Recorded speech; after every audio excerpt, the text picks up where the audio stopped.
10일 이튿날 그는 늦게 잠에서 깼다. 지난 하루의 일을 곱씹으며 그는 오늘 프란츠 황제를 알아내야 한다는 것을 무엇보다 먼저 떠올렸고, 국방 대신 정중한 오스트리아 시종무관 빌리빈 지난밤의 대화를 기억해냈다.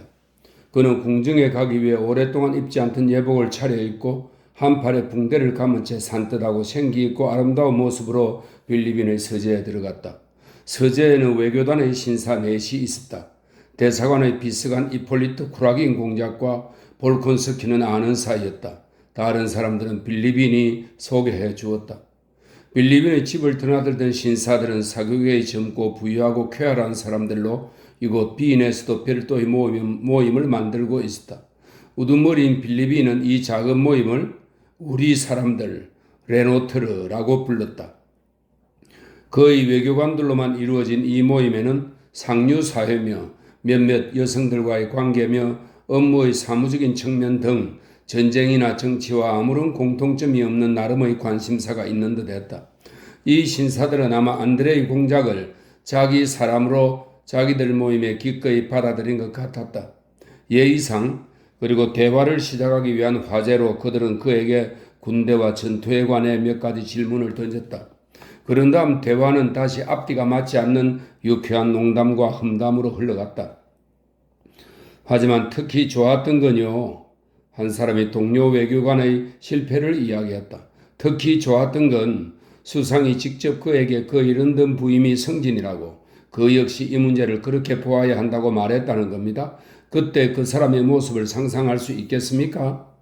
여러분, 내가 여러분에게 쿠라긴의 비밀을 폭로하겠습니다. 무엇보다 나쁜 점은 그 사람은 불행에 처했는데 이 돈 후안이, 이 끔찍한 인간이 그 불행한 사람을 이용하고 있다는 겁니다. 이폴리트 공작은 두 다리를 발걸이에 올려놓은 채 볼테르식 안라 의자에 누워 있었다. 그가 웃음을 터뜨렸다. 자, 어서 말해보시지. 그가 말했다. 오, 돈 후안, 오, 이런 뱀 같은 인간. 여러 목소리가 들렸다. 볼콘스키, 당신은 모릅니다. 빌리빈이 안드레이 공작을 향해 말했다. 프랑스 군대가 저지른 온갖 만행도 이 사람이 여자들에게 저지른 짓에 비하면 아무것도 아닙니다. 여자는 남자의 친구죠. 이폴리트 공작은 이렇게 말하고 올려놓은 자신의 다리를 오페라 글라스로 바라보았다. 빌리빈과 우리 사람들은 이폴리트의 눈을 쳐다보며 큰 소리로 웃으댔다. 안드레이 공작은 아내 때문에 질투하다시피 한 이폴리트가 이 모임에서는 어릿광대에 불과하다는 것을 알았다. 아니요, 당신에게 쿠라긴을 대접해야겠습니다. 빌리빈이 볼콘스키에게 조용히 말했다. 저 사람은 정치 이야기를 할 때 매력적이에요. 그 잘난 척하는 꼴을 보아야 합니다. 그러고는 이폴리트에게 다가앉더니 이마에 주름을 잡고는 그와 정치에 대한 대화를 시작했다. 안드레이 공작과 다른 사람들은 두 사람 주위에 빙 둘러섰다. 베를린 내각은 동맹에 대한 견해를 표명할 수 없습니다. 이폴리트가 모든 이들을 의미심장하게 둘러보며 입을 열었다. 표명 없이 마지막 외교 문서에서처럼, 아시겠죠? 이해하실 겁니다. 하지만 황제 폐하께서 우리 동맹의 본질을 훼손하지 않으신다면, 잠깐, 내 말 아직 안 끝났습니다. 그가 안드레이 공작의 팔을 잡으며 말했다. 난 간섭이 불간섭보다 더 확실하다고 생각합니다. 그리고 그는 잠시 말을 멈추었다. 11월 28일자로 보낸 우리의 급보가 전달되지 않았다고 해서 끝장났다고 생각할 수는 없습니다. 그러면 이 모든 게 끝장나고 말 겁니다. 그러고 나서 그는 볼콘스키의 팔을 놓음으로써 이제 할 말이 다 끝났음을 보여주었다. 데모스테네스여, 나는 그대의 황금 입술 안에 숨겨진 돌을 보고 그대를 알아보노라. 빌리빈이 말했다. 모자처럼 덥수룩한 머리털이 만족감에 머리 위에서 살짝 움직였다. 모두 웃음을 터뜨렸다. 특히 이폴리트가 누구보다 큰 소리로 웃었다. 그는 숨을 헐떡이며 괴로워하면서도 언제나 무표정하던 얼굴을 팽팽하게 잡아당기는 그 격렬한 웃음을 억누르지 못하는 듯 보였다. 자, 여러분, 빌리빈이 말했다. 볼콘스키는 내 집의 손님일 뿐 아니라 이곳 버린의 손님이기도 합니다. 그래서 나는 내가 할 수 있는 한 이곳의 온갖 기쁨으로 이 사람을 대접하고 싶습니다. 우리가 빈에 있다면 쉽겠지요. 하지만 이곳 이 모라비아의 추악한 동굴 속에서는 어려운 일입니다. 그래서 여러분 모두에게 도움을 구합니다. 이 사람에게 벌인을 대접해야 합니다.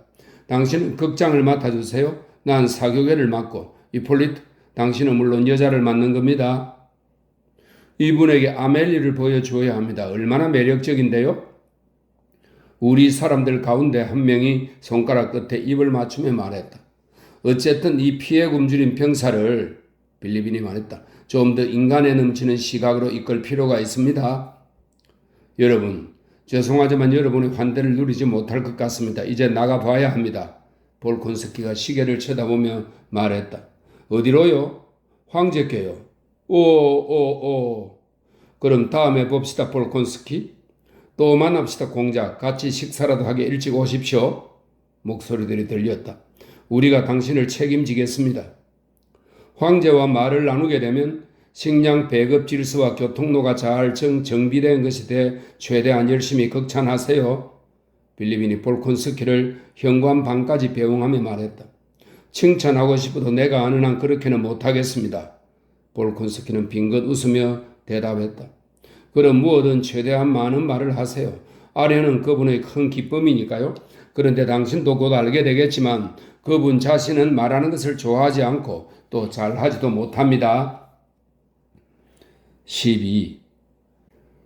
접견식에서 프란츠 황제는 오스트리아 장교들 사이에 지정된 자리에 서 있던 안드레이 공작의 얼굴을 그저 뚫어져라 바라보고는 자신의 길쭉한 머리를 끄덕일 뿐이었다. 그러나 접견식이 끝난 후 전날의 시종무관이 볼콘스키에게 아련을 허락한다는 황제의 지시를 정중하게 전했다. 프란츠 황제는 방 한가운데 서서 그를 맞이했다. 대화를 시작하기 전에 안드레이 공작은 황제가 마치 무슨 말을 해야 할지 몰라 곤혹스러워하며 얼굴을 붉힌 듯 싶어서 충격을 받았다. 언제 전투가 시작되었는지 말해주겠소? 그가 황급히 물었다. 안드레이 공작이 대답했다. 그 질문 이후 쿠투조프는 건강하고 쿠투조프가 크렘스를 떠난 지 얼마나 되었소? 같은 그 못지않게 단순한 질문들이 잇따랐다. 황제는 마치 일정량의 질문을 하는 것이 아련을 받는 목적의 전부라도 하는 듯한 표정으로 말했다. 그 질문들에 대한 대답이 그의 흥미를 끌 수 없다는 것은 너무도 분명해 보였다. 전투는 몇 시에 시작되었소? 황제가 물었다. 전선에서 전투가 몇 시에 시작되었는지는 폐하께 아랠 수 없습니다만 제가 있던 뒤렌슈타인에서는 오후 6시에 군대가 공격을 시작했습니다. 볼콘스키는 이 기회에 머릿속에 이미 준비된 자신이 체험하고 본 모든 것에 관한 생생한 묘사를 제시할 수 있으리라 생각하고 활기를 띠며 말했다. 그러나 황제는 빙그레 웃으며 그의 말을 가로막았다. 몇 마일이요? 어디에서 어디까지 말입니까, 폐하? 뒤렌슈타인에서 크렘스까지 3.5마일입니다, 폐하. 프랑스인들이 왼쪽 강변을 포기한 거요? 정찰병들의 보고에 따르면 밤에 마지막 부대가 뗏목을 타고 강을 건넜다고 합니다. 크렘스의 말먹이는 충분하오? 공급받은 말먹이의 양은, 황제가 그의 말을 막았다. 슈미트 장군은 몇 시에 죽었소? 7시경인 듯 합니다. 7시? 참으로 애통하오. 참으로 애통해. 황제는 고맙다는 말을 한 뒤 고개를 숙였다. 안드레이 공작은 밖으로 나오자마자 궁정 신하들에게 애워싸였다. 사방에서 다정한 눈길이 그를 향했고 다정한 말들이 들려왔다. 전날의 시종무관은 왜 궁중에서 묵지 않았느냐고 나무라며 자기 집에 머물 것을 제안했다. 국방대신은 황제가 그에게 하사한 마리아 테레지아 3등 훈장을 축하하며 다가왔다. 황후의 시종은 그를 황후의 처소로 초대했다. 대공비도 그를 만나고 싶어 했다. 그는 누구에게 대답해야 할지 몰라 잠시 생각을 가다듬었다. 러시아 공사가 그의 어깨를 잡고 창가로 데려가 말을 나누었다. 빌리빈의 예상과 달리 그가 가져온 소식은 기쁘게 받아들여졌다. 감사 기도의 일정이 잡혔다. 쿠투조프에게 마리아 테레지아 대십자 훈장이 하사되었고 군대 전체에 포상이 내려졌다. 볼콘스키는 사방에서 초대를 받아 오전 내내 오스트리아 고관들을 방문해야 했다. 오후 5시가 되었어야 방문 일정을 마친 안드레이 공작은 전투와 벌인 여행에 대해 아버지에게 보낼 편지를 머릿속으로 쓰면서 빌리빈의 집으로 돌아왔다. 빌리빈이 임대한 집의 현관 계단 옆에는 짐으로 절반가량 채워진 브리치카 한 대가 서 있었고 빌리빈의 하인인 프란츠가 힘겹게 여행 가방을 끌며 문에서 나왔다. 빌리빈의 집으로 가기 전에 안드레의 공작은 행군 중에 읽을 책들을 구입하려고 서점으로 가서 한참 동안 머물렀다. 무슨 일인가? 볼콘스키가 물었다. 아, 공작 카카. 프란츠가 여행 가방을 브리치카에 간신히 실으며 말했다. 좀 더 멀리 떠나려는 참입니다. 악당놈이 또 우리 뒤를 바짝 쫓아왔습니다. 무슨 일인가? 뭐야? 안드레의 공작이 물었다. 빌리빈이 볼콘스키를 맞으러 나왔다. 언제나 침착하던 얼굴에 동요하는 기색이 보였다.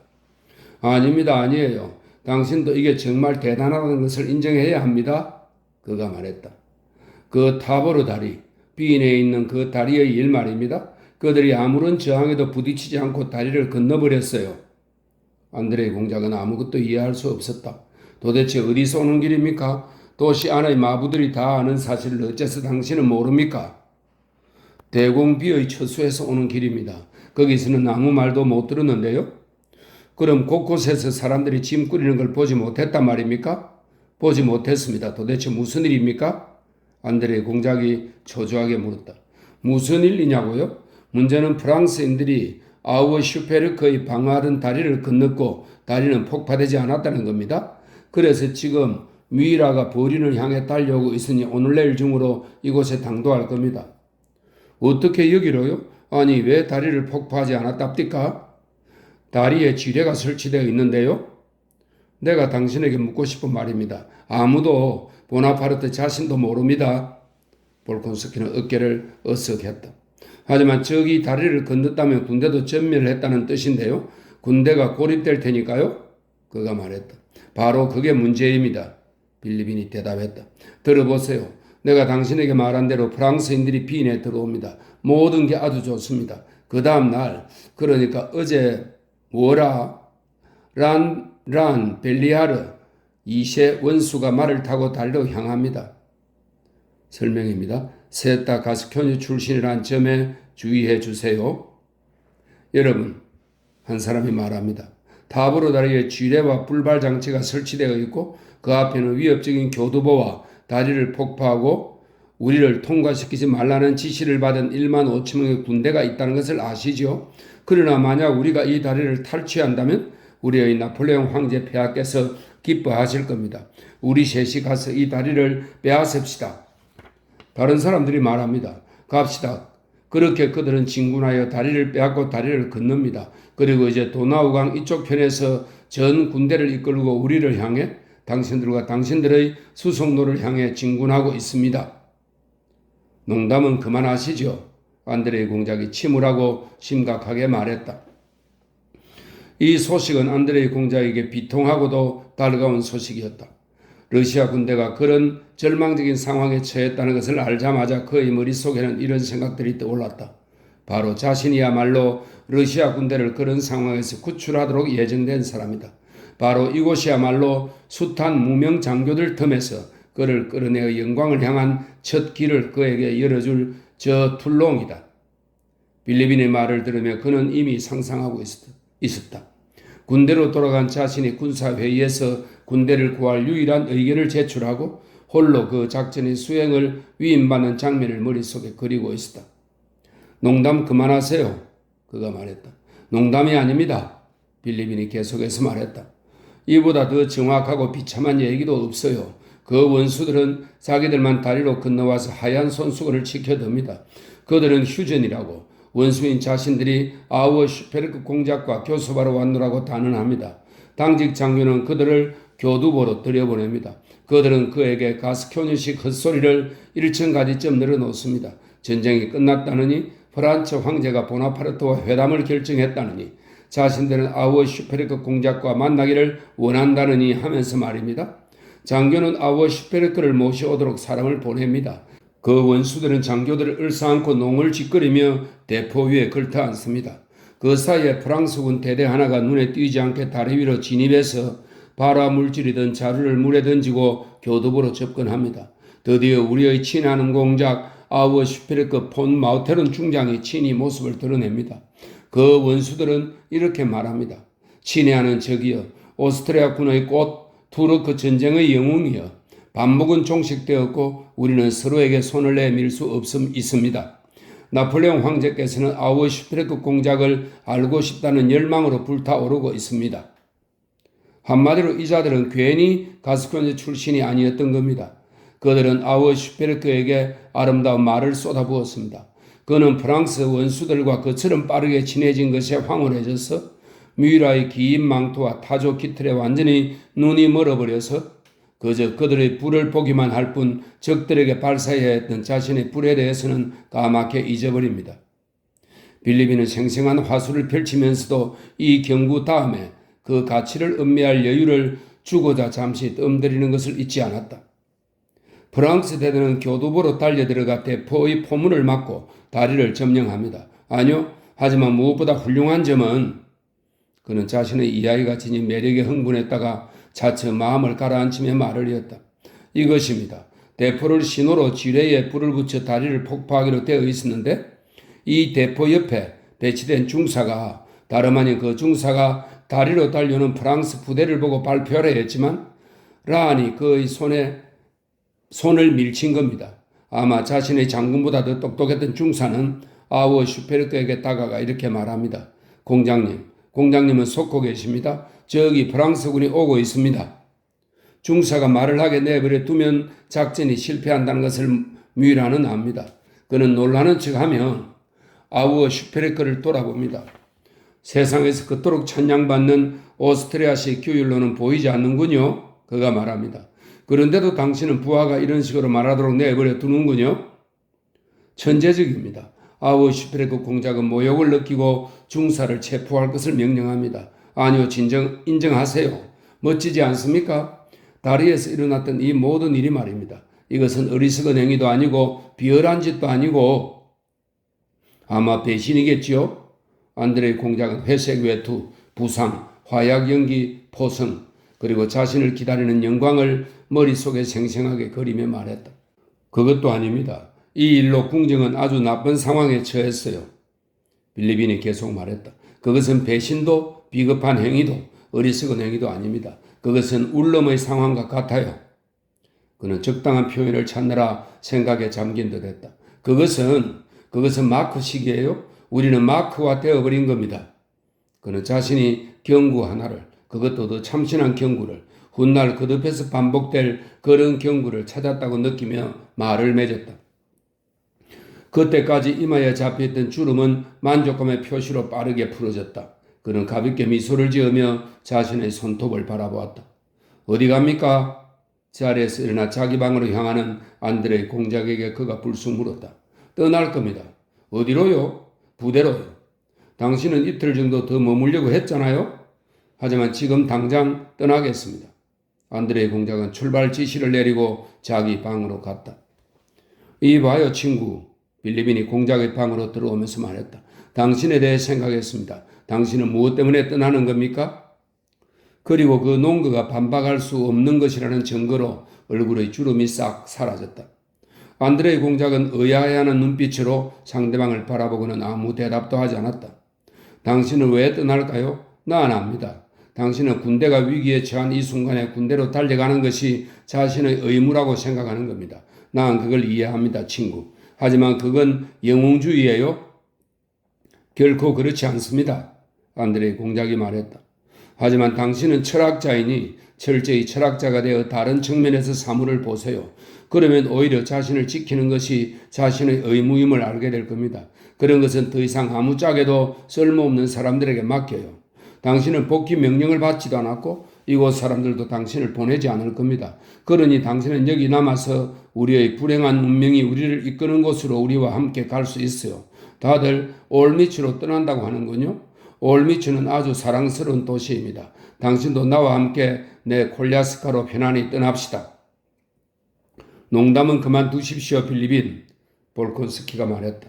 나는 친구로서 진심으로 말하는 겁니다. 신중하게 생각해요. 지금 여기 남을 수 있는데 어디로? 그리고 뭘 위해 떠난다는 겁니까? 당신을 기다리는 건 둘 중 하나예요. 당신이 부대에 닿기도 전에 평화조약이 체결되거나 아니면 쿠투조프의 군대와 함께 패배와 치욕을 겪는 겁니다. 그러고 나서 빌리빈은 자신이 제시한 딜레마가 논박될 수 없다고 생각하며 주름을 피웠다. 그런 것을 헤아리고 있을 수는 없습니다. 안드레이 공작은 차갑게 말했지만 속으로는 난 군대를 구하기 위해 가는 거야 라고 생각했다. 친구, 당신은 영웅이군요? 빌리빈이 말했다. 13. 바로 그날 밤 볼콘스키는 국방대신에게 작별 인사를 하고 부대로 떠났다. 그러나 정작 어디에서 부대를 찾아야 할지 몰랐고 크렘스로 가는 도중 프랑스군에 잡힐까 봐 두려웠다. 버린에서는 궁정의 모든 사람들이 짐을 꾸리고 있었고 무거운 것들은 이미 올미치로 향하고 있었다. 에첼스도르프 부근에서 안드레이 공작은 러시아 군대가 정신없이 서두르며 극도로 무질서하게 이동하고 있던 길로 나오게 되었다. 길이 진마차로 꽉 차 있어서 에키파시를 타고서는 갈 수 없었다. 카자크 대장에게 말 한마리와 카자크 한 명을 받은 안드레이 공작은 굶주림과 피로에 지친 몸으로 수송대열을 추월하며 총사령관과 자신의 진마차를 찾아 말을 몰았다. 도중에 군이 처한 상황에 관한 아주 불길한 소문들이 그에게 전해졌고 무질서하게 달려가는 군대의 모습이 그 소문들을 뒷받침해 주고 있었다. 영국의 황금이 세상 끝에서 이곳으로 데려온 저 러시아 군대, 우리는 그들에게 똑같은 운명을 겪게 할 것이다. 그는 보나파르트가 출정에 앞서 자신의 군대의 명한 말을 떠올렸다. 그 말은 그의 마음속에 천재적인 영웅에 대한 놀라움과 모욕당한 자존심, 그리고 영예에 대한 기대를 똑같이 불러일으켰다. 어떻게 죽을 것인가 외에 아무것도 남지 않는다면 그는 생각했다. 좋아, 필요하다면야 나도 남들 못지않게 그것을 해보이겠어.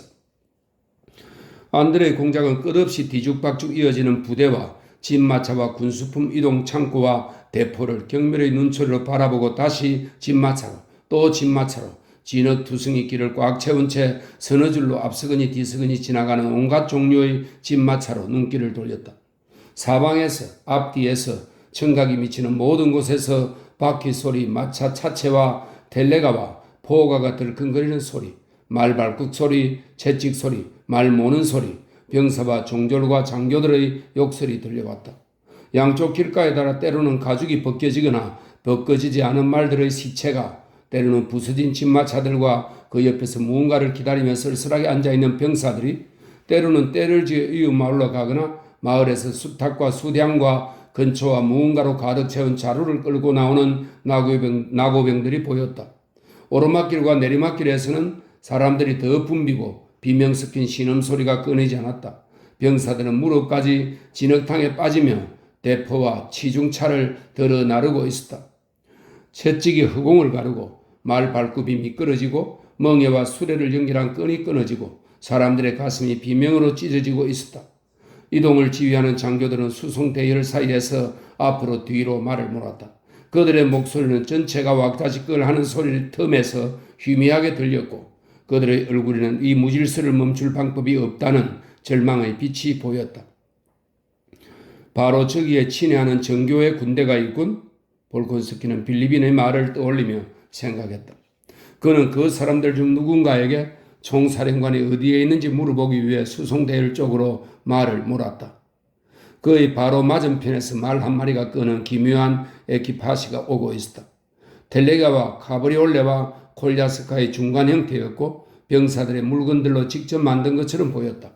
한 병사가 에키파시를 몰고 있었고 가죽 포장 아래의 비가리개 뒤편에는 셔얼로 온몸을 감싼 여자가 앉아 있었다.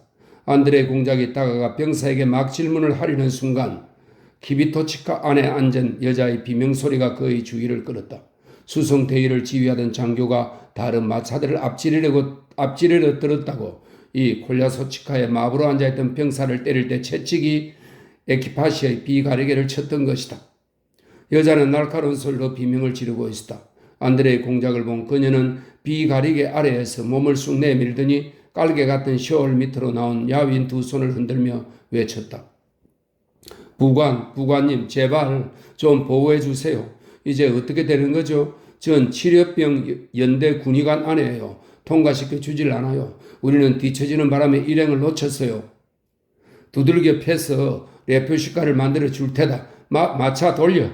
격분한 장교가 병사에게 소리쳤다. 네 놈의 환양년을 때리고 돌아가라 말이야. 부관님 지켜주세요. 도대체 어찌된 노릇인가요? 군의관 아내가 부르짖었다. 이 진마차를 통과시켜 주시지요. 여기 여성분이 있는 게 보이지 않습니까? 안드레이 공작이 장교에게 가까이 가며 말했다. 장교는 그를 헐게 쳐다보고는 아무 대꾸도 없이 다시 병사 쪽으로 몸을 돌렸다. 내가 먼저 가겠다. 뒤로 가. 보내주라고 말하지 않습니까? 안드레이 공작은 입술을 꽉 다물며 거듭 말했다. 너 뭐하는 놈이야? 장교가 갑자기 술주정을 부리며 안드레이 공작을 돌아봤다. 네 놈이 뭔데? 너가 지휘관이야? 어? 여기 지휘관은 네 놈이 아니라 나야. 넌 뒤로 가. 그는 똑같은 말을 되풀이했다. 레표 시카처럼 납작하게 패주겠어. 장교는 그 표현이 꽤 마음에 드는 모양이었다. 애송이 부관 녀석에게 호기롭게 퇴짜를 놨군? 뒤에서 목소리가 들렸다. 안드레이 공작은 장교가 술에 취해 까닭없이 난폭하게 굴며 무슨 말을 하는지 깨닫지도 못하는 발작 상태라는 것을 알아차렸다. 그는 키비토치카에 탄 군의관 아내를 두둔하려는 자신의 태도가 자신이 세상에서 가장 두려워하는 것, 웃음거리라 불리는 것으로 가득 차 있음을 깨달았다. 하지만 그의 본능은 다른 것을 말하고 있었다. 장교가 마지막 말을 미처 다 끝내기 전에 안드레이 공작은 경로로 흉해진 얼굴을 하고 그에게 다가가 가죽 책찍을 들어 올렸다. 통과시켜 주시지요. 장교는 한 손을 내저으며 황급히 옆으로 물러났다. 모든 혼란은 언제나 이런 참모 장교들 때문에 생기지? 그가 투덜거렸다. 알아서 하시오. 안드레이 공작은 눈도 들지 않고 자신을 구세주라 부르는 군의관 안에 곁을 서둘러 떠났다. 그러고는 혐오에 찬 심정으로 이 굴욕적인 장면을 극히 세세한 부분까지 떠올리며 사람들로부터 총사령관이 있다고 들은 마을을 향해 말을 달렸다. 마을에 들어선 그는 말에서 내려 첫 번째 집으로 갔다. 잠시나마 쉬며 뭐라도 먹고 자신을 괴롭히는 이 모든 모욕적인 상념들을 분명하게 정리해 볼 요량이었다. 이들은 불안당 패거리지 부대가 아니야. 그가 이런 생각을 하며 첫 번째 집의 창으로 다가갈 때 귀에 익은 목소리가 그의 이름을 불렀다. 그는 주위를 둘러보았다. 작은 창문에서 네스비츠키의 잘생긴 얼굴이 튀어나왔다. 네스비츠키가 축축하게 젖은 입으로 무언가를 씹으며 두 팔을 흔들어 그를 불렀다. 볼콘스키 뭐야 안 들려? 얼른 와. 그가 소리쳤다. 집으로 들어서며 안드레이 공작은 무언가를 먹고 있던 네스비츠키와 또 다른 부관을 보았다. 그들은 서둘러 볼콘스키에게 새로운 소식을 아는 게 있는지 물었다. 안드레이 공작은 너무도 친숙한 그들의 얼굴에서 불안과 걱정의 표정을 읽었다. 그 표정은 언제나 낄낄거리는 네스비츠키의 얼굴에서 특히 두드러졌다. 총사령관님은 어디 계십니까? 볼콘스키가 물었다. 여기 저 집에 계십니다. 부관이 대답했다. 그래, 그래서 평화조약과 항복이 있었다는 게 사실인가? 네스비츠키가 물었다. 내가 묻고 싶은 말이네. 난 내가 간신히 자네들이 있는 곳까지 왔다는 사실 말고는 아무것도 몰라. 이봐, 그럼 우린 어떻게 되는 거야? 끔찍해. 친구, 우리가 마크를 조롱했던 것을 사과하지. 우리 상황이 더 안 좋으니 말이야? 네스비츠키가 말했다. 자, 앉아. 뭐라도 먹어. 공작, 지금은 집마차고 뭐고 아무것도 찾을 수 없어요. 당신의 표트가 어디 있는지는 하나님만 아실 겁니다. 다른 부관이 말했다. 도대체 군사령부는 어디에 있습니까? 전하임에서 밤을 보내고 있습니다. 그래서 난 필요한 것을 말 두 마리에 전부 실어두었어. 네스비츠키가 말했다. 게다가 짐짝도 훌륭하게 꾸려놓았지. 보헤미아 산맥을 넘어서라도 달아날 수 있을 거야. 좋지 않군 친구. 그래, 자네는 몸이 안 좋은 게 틀림없어. 왜 그렇게 부들부들 떨어? 안드레이 공작이 라이덴 병에 닦기라도 한 듯 경련을 일으키는 것을 보고 네스비츠키가 물었다. 괜찮아. 안드레이 공작이 대답했다. 순간 그는 조금 전 군의관 아내와 수송대 장교를 맞닥뜨린 일을 떠올렸다. 총사령관님은 여기서 뭘 하고 계시나? 그가 물었다. 전혀 모르겠어. 네스비츠키가 말했다. 모든 게 혐오스럽고 또 혐오스럽다는 것. 내가 아는 건 그거 하나야. 안드레이 공작은 이렇게 말하고는 총사령관이 묵고 있는 집으로 향했다. 안드레이 공작은 쿠투조프의 에키파시와 수행원들의 지친 말들과 자기들이 큰 소리로 떠드는 가자크들 옆을 지나 현관으로 들어갔다. 안드레이 공작이 들은 대로 쿠투조프는 바그라티온 공작과 바이로트와 함께 농가에 있었다. 바이로트는 전산 슈미트를 대신해서 온 오스트리아 장군이었다. 현관에는 체구가 작은 코즐롭스키가 서기 앞에 쭈그려 앉아 있었고 서기는 군복 소매를 걷어붙인 채 거꾸로 뒤집은 작은 통을 받치고 부랴부랴 무언가를 쓰고 있었다. 코즐롭스키는 진이 다 빠진 얼굴이었다. 그도 밤잠을 자지 못한 듯했다. 그는 안드레의 공작을 흘낏 쳐다보았을 뿐 고개도 까딱하지 않았다. 제2서는 썼나? 그는 서기에게 계속 받아 적게 했다. 키예프 척탄병 부대 포돌스키. 서두르지 마시라고요? 서기는 고즐롭스키를 돌아보고 무리하게 성을 내며 대답했다. 그때 문 너머에서 쿠투조프의 불만 섞인 활기찬 목소리와 그것을 가로막는 다른 낯선 목소리가 들려왔다.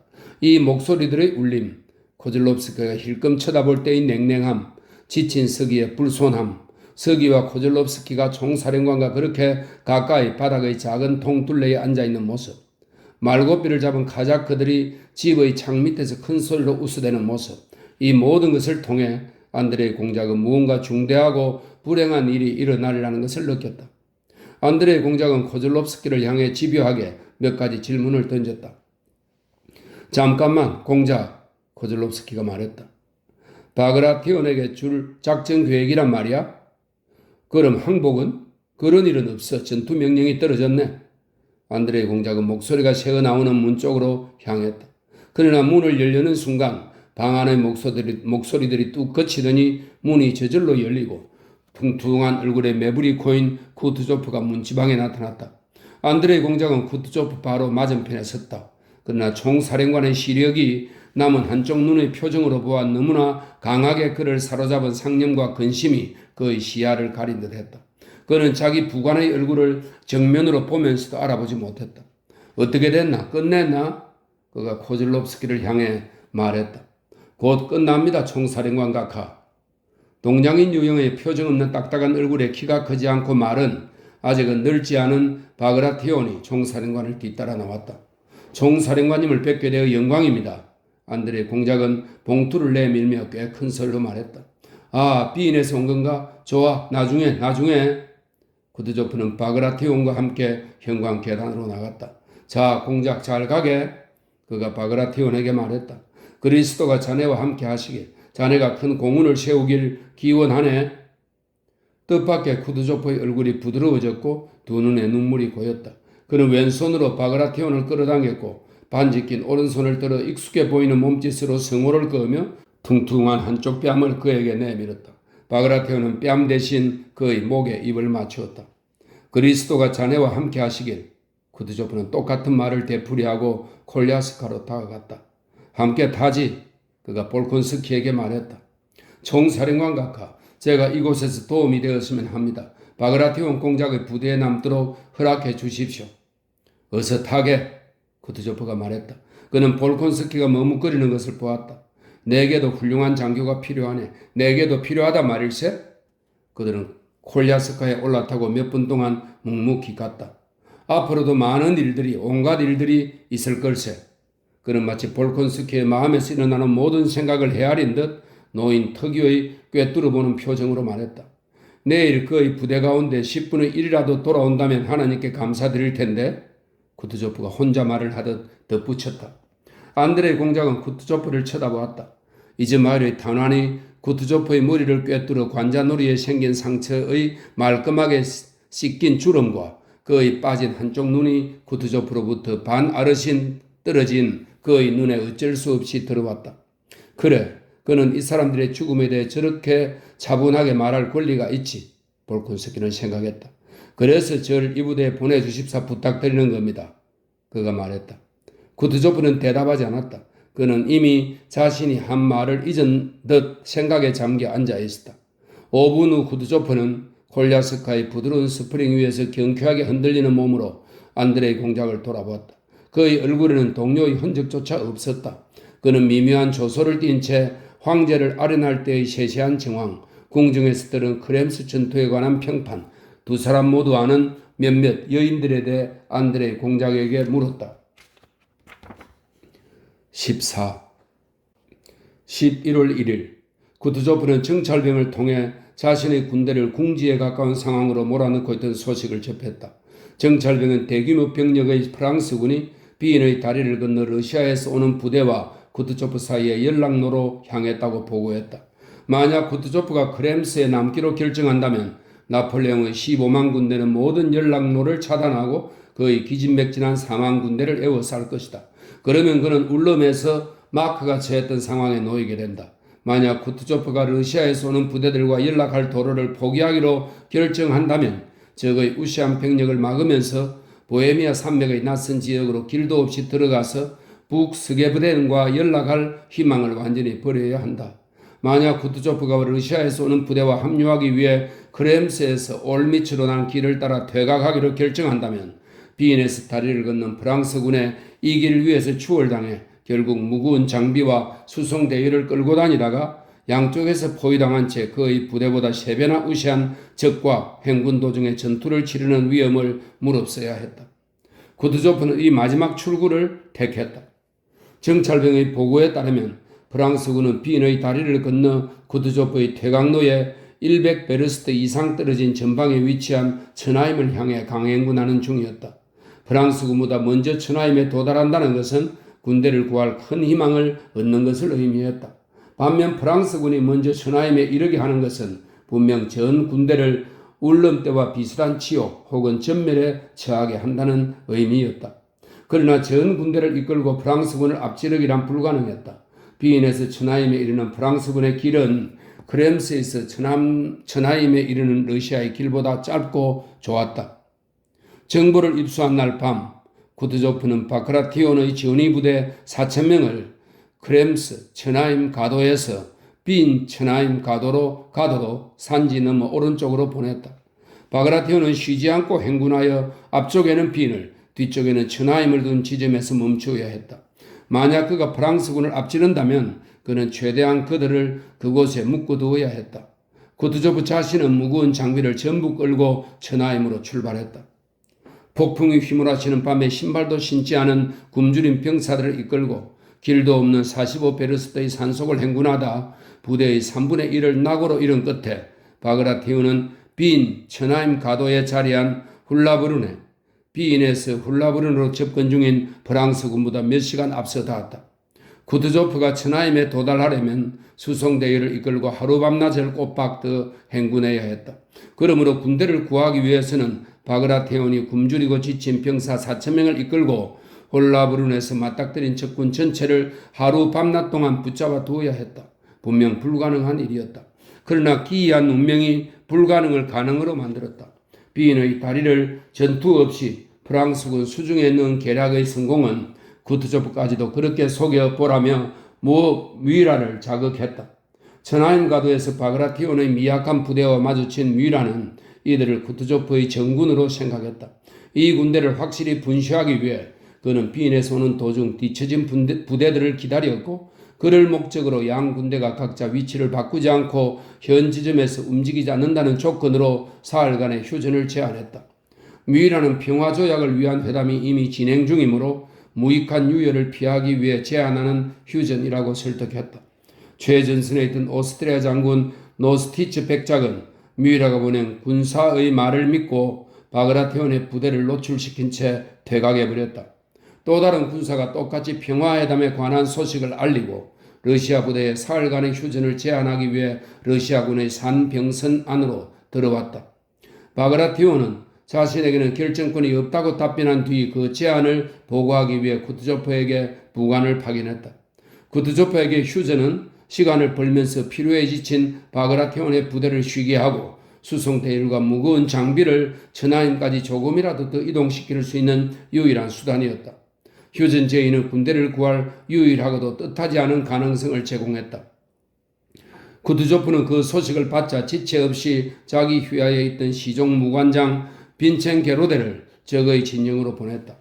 빈첸 게로데는 휴전을 받아들여야 했을 뿐 아니라 항복의 조건도 제시해야 했다. 그동안 쿠투조프는 부관들을 후방으로 파견하여 전 군대에 크렘스 츠나임 가도를 따라 수송대열의 이동을 최대한 서두르라고 지시했다. 지치고 굶주린 바그라티온의 부대는 수송대열과 전 군대의 이러한 이동을 엄호하며 8배나 우시한 적군 앞에 단독으로 꼼짝 않고 머물러야 했다. 어떤 의무도 지우지 않는 항복 제한이 일부 수송대열에 이동할 시간을 벌어주었다는 점에서나 뮤이라의 실책이 금방 드러날 것이 틀림없다는 점에서나 쿠드조프의 예상은 모두 적중했다. 홀라브룬에서 25베르스트 떨어진 쉔브룬에 있던 보나파르트는 휴전과 항복에 관한 뮤라의 보고를 받자마자 즉각 속임수를 간파하고 뮤라에게 다음과 같은 편지를 썼다. 뮤라 공작에게 쉐브룬 1805년 보리메르 25일 오전 8시 당신에게 나의 불만을 표현할 마땅한 말을 찾을 수가 없어. 당신의 나의 전위부대만 지휘하면 될 뿐 내 지시 없이 휴전을 맺을 권리가 없어. 당신은 나로 하여금 원정 전체의 정과를 잃게 하고 있어요. 지체 없이 휴전을 파기하고 적을 향해 진격하시오. 당신은 이 항복문서에 서명한 장군에게 그에게는 이런 권리가 없다고, 러시아 황제 외에는 어느 누구에게도 이러한 권리가 없다고 알리시오. 러시아 황제가 문서에 언급된 조건을 동의한다면 나도 동의하겠지만 이것은 계략일 뿐이요. 진군하시오. 러시아군을 선멸하시오. 당신은 러시아군의 수송 대열과 대포를 취해도 좋소. 러시아 황제의 시종 무관장은 사기꾼이요. 정권을 갖지 않은 장교는 아무것도 아니요. 그 자에게도 정권이 없소. 빈의 다리를 건널 때에는 오스트리아군이 속았지만 지금은 당신이 황제의 부관에게 속고 있어요. 나폴레옹. 보나파르트의 부관은 뮤라에게 보내는 이 준엄한 편지를 지니고 전속력으로 말을 몰았다. 자신의 장군들을 믿지 못한 보나파르트는 이미 다 마련된 재물을 놓칠까 두려워하며 근위병을 전부 거느리고 직접 전장으로 움직였다. 바그라테온의 4,000명의 부대원은 즐겁게 모닥불을 피워 옷을 말리고 몸을 덮였으며 사흘 만에 처음으로 카시아를 끓였다. 부대원들 가운데 어느 누구도 그들 앞에 닥칠 일을 알지 못했고 그것에 대해 생각하지도 않았다.